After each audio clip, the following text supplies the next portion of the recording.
السلام علیکم ریڈرز، کیا حال چال ہے؟ ٹھیک ٹھاک ہے، امید ہے سب ٹھیک ہوں گے۔ آپ لوگ اس وقت موجود ہیں، میں ہوں رابی راول، اور آپ اس وقت موجود ہیں رابی راول ناولز کے چینل پر۔ میرے ناول نفرت اور محبت سے رقم عشق کی داستان کے ایپیسوڈ نمبر 13 کے ساتھ۔ جیسا کہ میں نے آپ سے کہا تھا کہ آج شاید ہو سکے کہ میں آپ لوگوں کے ساتھ ایپیسوڈ شیئر نہ کر سکوں، لیکن یہ ہے کہ ہم لوگ ابھی تک جاگ رہے تھے، تو میں نے ایپیسوڈ شیئر کرنے کا سوچا۔ میں نے کہا چلیں ہمارے گھر میں جو مخلوق آئی ہے وہ سو چکی ہے اس وقت، تو کیوں نہ میں وہ آپ لوگوں کے ساتھ اپنا ایپیسوڈ وہ میں شیئر کر دوں سونے سے پہلے، کیونکہ بالکل فجر کا ٹائم اٹھ کر ہمت نہیں ہوتی ہے اتنا لیٹ جاگتے رہیں رات تک، کزنس کے ساتھ باتیں کرتے، بالکل وقت گزرنے کا پتہ نہیں چلتا۔ پھر صبح فجر ٹائم اٹھ کر 1-2 گھنٹے تک جاگنا مسلسل، اور وہ اس کو اپلوڈ کرنا، ریکارڈنگ کرنا، ٹائپنگ کرنا، اتنا سارا پروسیس تو وہ نہیں ہو پاتا، تو ناول اپلوڈ کرنے میں ایپیسوڈ اپلوڈ کرنے میں کافی دقت ہوتی ہے۔ تو میں نے سوچا میں ابھی کرتی ہوں، تو میں تقریباً 1-1:15 بجے اس کو ریکارڈنگ کو سٹارٹ کیا میں نے، اور میں ریکارڈنگ الحمدللہ اپنی کر رہی تھی، اور میں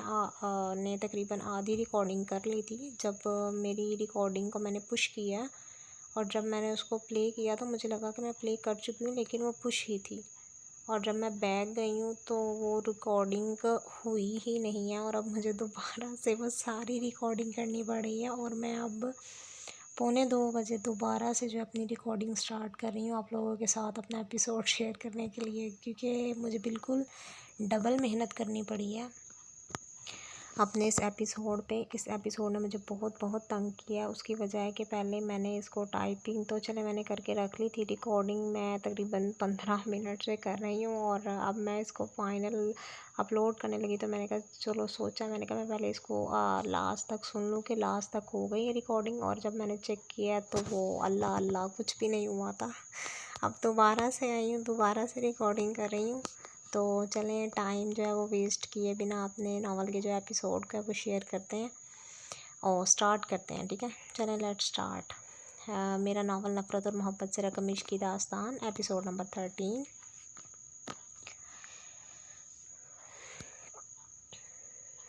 اس وقت میجر غفران ٹیبل پر نقشہ پھیلائے کرنل خاور سمیت تمام کیپٹن کو ملک اسامہ سے متعلق بریفنگ دے رہے تھے۔ سر، اس فارم ہاؤس کی ایک خفیہ سرنگ ہے، ایمرجنسی کی صورت میں یہ لوگ بآسانی یہاں سے فرار حاصل کرتے ہیں، جبکہ خطرے کی صورت میں اکثر اوقات لڑکیاں اور دیگر سمگلنگ بھی اسی راستے سے کی جاتی ہے۔ یہ فارم ہاؤس جنگل کے بیچوں بیچ ہے، جبکہ سرنگ جو جنگل سے ہوتی سڑک پر آ کر ختم ہوتی ہے، جہاں ان کی گاڑیاں کھڑی ہوتی ہیں۔ انہی گاڑیوں میں یہ تمام سمگلنگ کا مال اور لڑکیاں منتقل کر کے ساحل سمندر پہنچ جاتے ہیں، اور وہاں سے شپ کے ذریعے سمگلنگ کرتے ہیں۔ ساحل سمندر تک جانے کے لیے کوئی بھی پولیس والا ان کو ناکے پر نہیں روکتا، کیونکہ رات میں ہی یہ ان بندوں کی ناکوں پر ڈیوٹی لگا دیتے ہیں جو ان کے ساتھ اس کام میں ملے ہوئے ہیں، اسی لیے ان کا مال بآسانی ساحل سمندر تک پہنچ جاتا ہے۔ دیگر سیاستدان اور چند تنظیمیں بھی اس وقت ملک اسامہ کے ساتھ اس کام میں شامل ہیں، اس وجہ سے ان کے ٹرک کہیں بھی چیکنگ کے لیے نہیں روکے جاتے، لیکن فارم ہاؤس کے قریب ہی ان لوگوں نے کیمروں کا جال پھیلایا ہے تاکہ کسی بھی قسم کا خطرہ ہو تو یہ لوگ پہلے سے ہی الرٹ ہوں، اور ان کیمروں کی مدد سے ہی وہ فارم ہاؤس کے قریب آتے ہوئے آدمی کو پہچان میں لاتے ہیں کہ یہ ان کا اپنا آدمی ہے یا کوئی راہگیر یا مسافر یا کوئی دوسرا بندہ۔ اس فارم ہاؤس کا جنگل میں ہونے کا ان کو یہ فائدہ ہے کہ اس فارم ہاؤس کے لوگوں کو کوئی علم نہیں ہے۔ ایک وجہ یہ بھی ہے کہ لوگ جنگل میں فارم ہاؤس ہونے کی وجہ سے جنگل تک جاتے نہیں ہیں، اور جو جاتے ہیں وہ واپس نہیں آتے۔ یہ لوگ ان بندوں کو اغوا کرتے ہیں اور ان کے جسم کے کچھ اعضاء کو نکارہ کر کے ان سے کام لیتے ہیں، اور جب ان کے گھر والے رپورٹ کرواتے ہیں تو پولیس کا وہ عملہ جو ملک اسامہ کے ساتھ اس وقت ملا ہوا ہے، ان کی رپورٹ درج کرنے کے بعد ملک اسامہ کو خبر کر دیتے ہیں، جو اس کے گھر تک پہنچ کر اس آدمی کی ماں اور بہنوں اور بیٹیوں کو اغوا کرتا ہے اور اس ہی آدمی کے سامنے ان کی ماں، بہنوں اور بیٹیوں کی عزت کو لوٹتے ہیں اور بعد میں ان کو دوسرے ملک سمگل کر دیا جاتا ہے۔ اس تہہ خانے میں داخل ہو کر ایسا ہی لگتا ہے کہ یہ ایک خالی بیکار جگہ ہے یا واقعی ایک تہہ خانہ ہے، لیکن اس تہہ خانے کے اگر تھوڑا سا گھوم کر پچھلی طرف جایا جائے تو وہاں ایک کمرہ ہے جہاں تمام لڑکیاں، نشاور ادویات اور تمام اسلحہ رکھا گیا ہے جو سمگل کیا جاتا ہے۔ اس تہہ خانے کو فارم ہاؤس کے اندرونی حصے سے ایک کمرہ بھی لگتا ہے۔ کمرے میں داخل ہو کر ایک پینٹنگ ہے جس کو ہٹانے سے ایک مشین جس میں پاسورڈ ڈالا جاتا ہے اور تہہ خانے کا کمرہ خود بخود کھل جاتا ہے۔ تہہ خانے میں داخل ہونے والے اس راستے کا علم صرف ملک اسامہ، اس کے بیٹے روحان اور اس کا مینیجر حاذق، جو دنیا کی نظر میں اس کا خاص بندہ ہے، ان تینوں کو پتہ ہے، جبکہ فارم ہاؤس کے چند مزید کمروں پر بھی پاسورڈ لگایا گیا ہے جہاں یہ لوگ لڑکیوں کے ساتھ غلط کام کرتے ہیں۔ فارم ہاؤس کے ان تمام کمروں کا پاسورڈ ایک ہی ہے۔ میجر غفران کرنل خاور کے آگے ایک چٹ کرتا بولا، جس کے اوپر ان تمام کمروں کا پاسورڈ درج تھا جہاں وہ لوگ اپنی عیاشی کا سامان تیار کرتے تھے۔ ان سب کے علاوہ ایک ایسا کمرہ ہے جہاں ملک اسامہ اور اس کا خاص بندہ حاذق ہی جاتا ہے۔ اس کے علاوہ اس کمرے میں کسی کو بھی جانے کی اجازت نہیں، جبکہ اس کمرے کا پاسورڈ بھی الگ ہے۔ اس کمرے کو پاسورڈ اور فنگر پرنٹ سے کھولا جاتا ہے جو کہ ملک اسامہ اور حاذق کا لگا ہوا ہے، لیکن یہ لوگ زیادہ پاسورڈ ہی استعمال میں لاتے ہیں۔ اس کمرے میں کچھ تو خاص ہے۔ کرنل خاور پرسوچ انداز میں میجر غفران کی طرف دیکھ کر بولے، ہمیں اس لاک کو یہاں سے ہٹا کر ایسا لاک فکس کرنا ہے جو ان کے فنگر پرنٹ کے ساتھ ہمارا بھی فنگر پرنٹ شو کرے۔ کرنل خاور ایک ڈبہ میجر غفران کی طرف بڑھاتے ہوئے بولے، شاید اس ڈبے میں وہی لاک تھا جو وہ میجر غفران کے ذمے لگا رہے تھے کہ وہ لاک کو تبدیل کریں۔ یہ تمام انفارمیشن میجر غفران نے ملک اسامہ کے فارم ہاؤس میں 15 دن ملک اسامہ کے خاص بندے حاذق کے ساتھ رہنے کے وقت حاصل کی تھی۔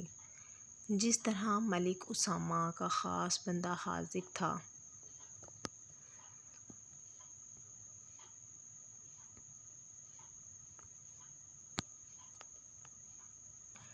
اسی طرح اس نے بھی اپنا ایک خاص بندہ رکھا تھا۔ میجر غفران نے اس بندے کو اغوا کرتے ہو بہو اس کا حلیہ اپناتے ہوئے 15 دن حاذق کے ساتھ گزارے، جس سے وہ تمام انفارمیشن لینے میں کامیاب رہا۔ اس کے پیچھے ان کو لگے ہوئے تقریباً 2 سال ہو چلے تھے اور اب جا کر ان کے ہاتھ کچھ ثبوت لگ گئے تھے۔ میجر غفران آرمی میں میجر ہونے کے ساتھ ساتھ خفیہ ایجنٹ بھی ہیں اور ساری انفارمیشن اکٹھی کرنے کا کام ان کے ذمے اسی لیے لگایا گیا تھا کیونکہ یہ خفیہ ایجنٹ بھی ہیں، اور اسی وجہ سے کرنل خاور لاک تبدیل کرنے کا کام بھی میجر غفران کے سپرد کر رہے تھے، جو میجر غفران نے ہر حال میں آج رات کرنا تھا۔ یہ لاک آج رات کو ہر حال میں فکس ہو جانا چاہیے۔ میجر ہاتھ میں گھماتی پنسل کو ٹیبل پر رکھ کر کرنل خاور کرسی سے تھوڑا آگے ہوتے میجر غفران کی طرف دیکھ کر بولے، میجر غفران کی ہدایت کے مطابق یہ لوگ کل فجر کے بعد کچھ اغوا شدہ بچوں اور بچیوں کو یہاں لانے والے تھے اور پرسوں رات میں ان کی سمگلنگ کا ارادہ رکھتے تھے۔ اسی لیے کرنل خاور نے میجر کو ہر حال میں آج رات تو لاک تبدیل کرنے کا کہا تھا تاکہ یہ لوگ کل رات سمگلنگ سے پہلے فارم ہاؤس پر گھیراؤ کر کے اس کو تباہ کر سکیں۔ اغوا شدہ بچے اور بچیاں کس کی زیر نگرانی لائی جاتی ہیں میجر غفران؟ کرنل خاور نے میجر سے مزید ایک سوال کیا۔ سر حاذق کے ذریعے، جو ملک اسامہ کے خاص بندوں میں سے ایک ہے، اور اسی کی نگرانی میں یہ اغوا شدہ بچے اور بچیاں فارم ہاؤس میں لائے جاتے ہیں۔ جس دن وہ لڑکیاں لاتا ہے، اس کے اگلے دن تک وہ فارم ہاؤس میں ہی رہتا ہے اور سارے انتظامات اپنی زیر نگرانی کرواتا ہے۔ میجر غفران بریفنگ میں اضافہ کرتا بولا، good job major Ghufran. Colonel Khawar major Ghufran کی اکٹھی کی گئی معلومات سے امپریس ہو کر میجر غفران سے بولے، سب لوگ فجر کے بعد اسی میٹنگ روم میں شامل ہوں گے تاکہ ہم رات میں فارم ہاؤس پر حملہ کرنے کے لیے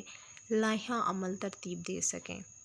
کرنل خاور اپنی سیٹ سے اٹھ کے بولے، جبکہ میجر غفران اپنی سیٹ پر آ کر بیٹھ چکے تھے۔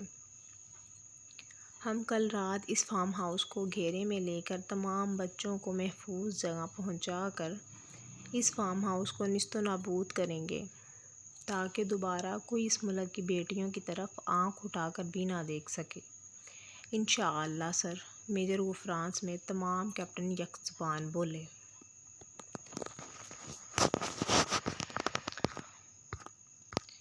تو ریڈرز، یہ تھا ہمارا آج کا ایپیسوڈ نمبر 13 میرے ناول کا۔ آپ لوگوں کو کیسا لگا کمنٹ سیکشن میں ضرور بتائیے گا، کیونکہ واقعی میں آپ لوگوں کے کمنٹ سب پڑھتی ہوں، جو مجھے کرتا ہے، اور مجھے کمنٹ پڑھنا بہت اچھا لگتا ہے یار۔ آپ لوگوں کی رائے، آپ لوگوں کا پیار محبت پڑھ کے مجھے خوشی ہوتی ہے، اور مجھے کمنٹ کرنے کے لیے، میرے ناول کے بارے میں بتانے کے لیے آپ لوگوں کا بہت بہت شکریہ۔ تھینک یو سو مچ۔ اور میں اس ناول کو اب جلدی جو ہے وہ باقی کا پروسیس کر کے اپلوڈ کرنا چاہوں گی، کیونکہ ٹائم کافی ہو گیا ہے، اور اگر اس وقت کوئی میری کزن اٹھ کر آ گیا تو اس نے ایک دم سے مجھے پکڑنا اور اس نے کہنا یہ تم کیا کر رہی ہو، یعنی کہ میں فی الوقت ایک کمرے میں بیٹھ کر ناول اپلوڈ کر رہی ہوں، جبکہ گھر والے جو دوسرے ہیں وتھ کزنز اینڈ چاچو فیملی، سب لوگ دوسرے کمرے میں ہیں سوئے، تو اس وجہ سے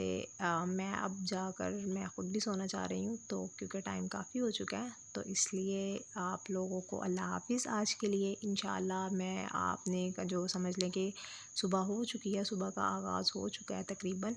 تو میں یہ آپ کو اپنے کل کا ناول میں اپلوڈ کر چکی ہوں، اور انشاءاللہ میں اپنے اگلے ناول 14 کے ساتھ آپ کے پاس انشاءاللہ کل حاضر ہوں گی۔ تب تک کے لیے اللہ حافظ، دعاؤں میں یاد رکھیے گا اور اپنا بہت خیال رکھیے گا۔ فی امان اللہ۔